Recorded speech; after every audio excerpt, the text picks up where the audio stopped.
आपण पाहत आहोत बहुजन इंडिया न्यूज टुडे। चला तर पाहूयात आजची पेन्शनधारकांची बातमी। EPS 95 पेन्शनधारकांच्या प्रलंबित मागण्यांसाठी आता आंदोलनाची धार अधिक तीव्र होण्याची शक्यता आहे। किमान 7,500 रुपये मासिक पेन्शन आणि त्यावर महागाई भत्ता देण्यासह विविध मागण्यांसाठी EPS 95 नॅशनल ॲजिटेशन कमिटीच्या वतीने केंद्र सरकारला निवेदन देण्यात आले आहे। देशातील लाखो EPS 95 पेन्शनधारकांच्या प्रश्नांकडे केंद्र सरकारचे लक्ष वेधण्यात आले आहे। 30 ते 35 वर्ष सेवा करूनही अनेक पेन्शनधारकांना अत्यल्प पेन्शनवर गुजराण करावी लागत असून वाढती महागाई आणि औषधोपचाराचा खर्च भागवणे कठीण होत असल्याचे समितीने निवेदनात म्हटले आहे। पेन्शनधारकांच्या 4 प्रमुख मागण्या केंद्र सरकारसमोर मांडण्यात आल्या आहेत।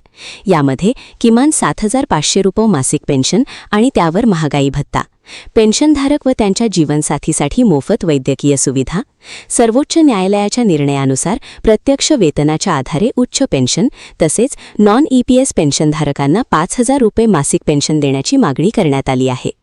तसेच 81 लाख पेन्शनधारकांच्या कुटुंबांचा विचार करून केंद्र सरकारने तातडीने सकारात्मक निर्णय घ्यावा अशी मागणी निवेदनातून करण्यात आली आहे।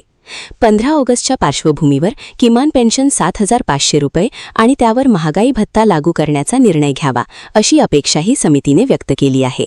मागण्यांवर ठोस निर्णय न झाल्यास आंदोलन अधिक तीव्र करण्याचा इशारा EPS 95 नॅशनल ॲजिटेशन कमिटीने दिला आहे। आता या मागण्यांवर केंद्र सरकार काय निर्णय घेते याकडे देशभरातील EPS 95 पेन्शनधारकांचे लक्ष लागले आहे। बहुजन इंडिया न्यूज टुडेसाठी बुलढाणा जिल्हा प्रतिनिधी उमेश मेढे। राष्ट्रीय संघर्ष समितीचा बुलढाणा जिल्ह्याचा डिस्ट्रिक्ट कोऑर्डिनेटर, त्यानंतर माझ्यासोबत आहेत संगाडेजी, या तालुक्याचे अध्यक्ष, जिल्ह्याचे अध्यक्ष संगाडेजी, हे महाराष्ट्राचे सचिव, त्याच्यानंतर गवळीजी जिल्ह्याचे सचिव, त्याचबरोबर आरखेडे साहेब, BR साळो चिखली तालुक्याचे अध्यक्ष।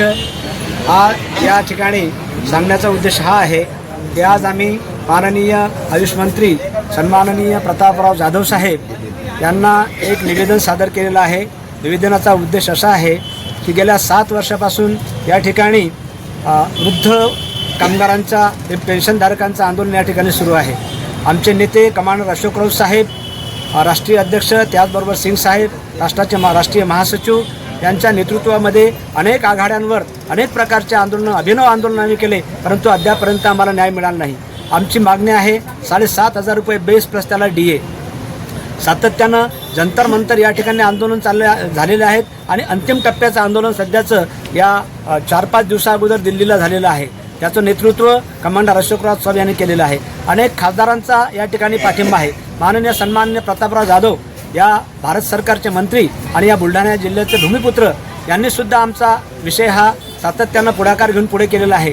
परंतु आज आम्ही आमच्या आजच्या निवेदनाच्या माध्यमातून प्रतापराव जाधव साहेबांना एकच विनंती केलेली आहे की अंतिम टप्प्यामध्ये आलेलं आंदोलन आहे आणि तुम्ही या बुलढाणा जिल्ह्याच्या या महत्त्वाच्या ठिकाणी तुमच्या ऑफिसच्या समोरच हे गेल्या 7 वर्षापासून आंदोलन चालू आहे। आपण पुढाकार घेऊन आपण आपल्या पातळीवर पंतप्रधानांना भेटून आपण हा आमचा जो मुद्दा आहे हा निकाली काढावा, कारण आता आमच्या सहनशीलतेचा अंत झालेला आहे। अनेक आमचे लाभार्थी मृत पावलेले आहेत। कमांडर अशोकराव साहेब सातत्यानं प्रयत्न करून प्रशासनासोबत वाटाघाटी करण्यासाठी पुढाकार घेत आहेत, परंतु पुढाकार घेऊनसुद्धा मार्ग निघत नाहीत। येणाऱ्या 15 ऑगस्टपर्यंत देशाला स्वातंत्र्याचा वर्धापन दिन साजरा होत असताना या 15 ऑगस्टच्या वर्धापन दिनाच्या निमित्ताने जर मंत्री महोदयांनी पुढाकार घेऊन, देशातील तमाम खासदारांनी पुढाकार घेऊन, कामगार मंत्र्यांनी पुढाकार घेऊन, पंतप्रधानांनी पुढाकार घेऊन हा जर आमच्या कोट्यावधी कामगारांचा प्रश्न निकाली निघाला तर ते अभिनंदनीय होईल आणि एक चांगलं कुशल कर्म त्यांच्याकडून घडेल अशा प्रकारचा विश्वास आजच्या आंदोलनाच्या निमित्ताने मी या ठिकाणी व्यक्त करतो।